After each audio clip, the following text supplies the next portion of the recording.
it's Nina. Hello and welcome again on Now I Know channel.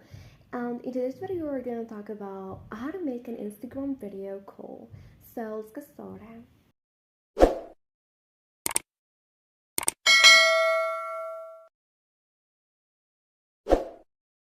Well, as you're getting the app, and if you want to make a video call on Instagram, here the first thing we're going to do, we're going to tap on your DMs at the top right corner.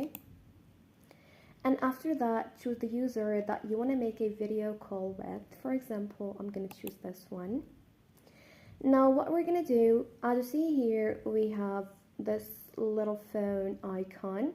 And next to it, we have the little camera icon. So this is an audio call and this is a video call. So tap on the little camera icon to make a video call.